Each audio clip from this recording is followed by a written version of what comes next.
When you're concatenating text in Microsoft Excel, you have a few different options. In this video, we're going to be focusing on how TEXTJOIN does its job.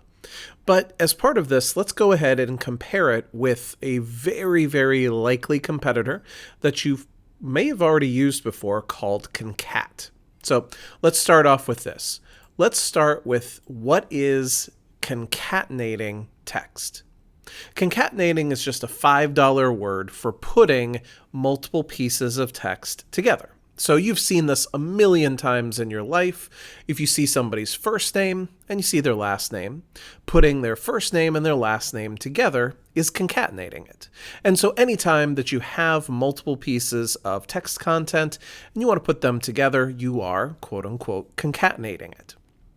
Now, in the old days, we used to have a function called concatenate, but Microsoft decided to replace that with the more modern function concat. And on top of that, it's a little bit faster to type concat than it is concatenate. And the way concat works is you simply keep providing it with things that you want to concatenate together. So, for example, in this instance, you would say, I want to concatenate the first name, and then a space in quotation marks, and then the last name, so that you get first name, space, last name. Easy enough. But if you think about this, if the text gets more and more complicated, you're going to just keep putting more and more text into the concat function. And so one of the new tools that Microsoft decided to create was this new concept for TEXTJOIN. And TEXTJOIN is different in a couple of different ways. Item number one, TEXTJOIN assumes that if you're going to put multiple pieces of text together, you are often going to use the same thing in between all those pieces of text. So for example, in an address, I would put comma and a space in between the street and the city and the city and the state.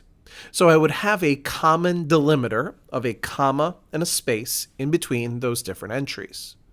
Or in the exercise, what we're about to see, if you had somebody's title, their first name, their last name, and their middle name, you might say, oh, we're going to put all of this together and we're going to put a space in between each piece of this text. So right up front, TEXTJOIN asks you for a delimiter, a thing that splits the text up. And the other thing that it does is it takes in not individual cells, but ranges of cells, and it tells you that you can specify if a cell is empty, we should skip over that. Now, in this example, there isn't a situation like that, but we do something very simple. TEXTJOIN, use a space as the delimiter. Yes, with a 1 here, we should ignore any empty cells if there are any. And then the range is everybody's first name through their last name.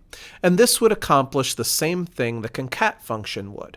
But it gets really interesting when you get into slightly more complicated scenarios.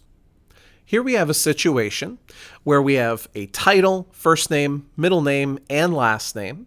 And from time to time, we skip over the title or the middle initial or both. And so if you wanted to put all these together simply with spaces in between each, it is a no-brainer that the TEXTJOIN function would do this more efficiently and effectively than concat would. Let's see it in action. So we go to the Formulas tab at the top of the screen. We click the Text drop-down menu, and from that menu we find TEXTJOIN for putting the text together. And we see that the delimiter is the first thing it asks for. So we put in quotation marks whatever we want to see in between each facet of the name. So here it is quotation marks, space, close quotation marks. And ignore empty. If you simply want it to be true, you can leave it empty. You can write in true in all caps, or I'm just going to put a 1 in there to say, yes, I really do want it to ignore the empty cells. And then you see here that you could do text 1, 2, 3, 4, 5. But what I'm going to do here is simply highlight from Dr. across to Gomez here. And when we click OK, we see Dr. Lily Ann Gomez. When we autofill that down, we get Mr.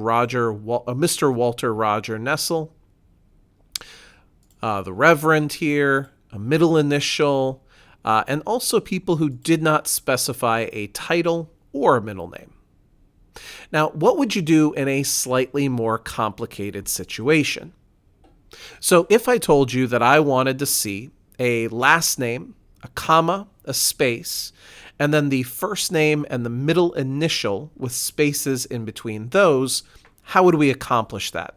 Unfortunately, with TEXTJOIN, we would have to nest two text joins together because for first name and last name, there is a different delimiter than there is for first name and middle name. So if we go to cell H6, we go to the Formulas tab at the top of the screen, the Text drop-down menu, and we find the TEXTJOIN function.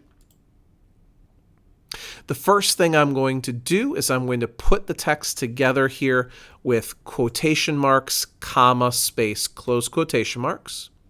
I'm going to say with a 1 here that we should ignore the empty cells. And for text 1, we should first get everybody's last names. So I'll click here on cell F6, and then I will concatenate that together with first name and middle name here by going to text 2 and putting in here TEXTJOIN, open parens, quotation marks, space, quotation marks, comma 1, comma, and then here we can highlight first name and middle name. So we're taking Gomez first, then a comma and a space, and then Lillian second, and we click OK, and click Yes, and there it is, Lillian Gomez and all the rest of the individuals there.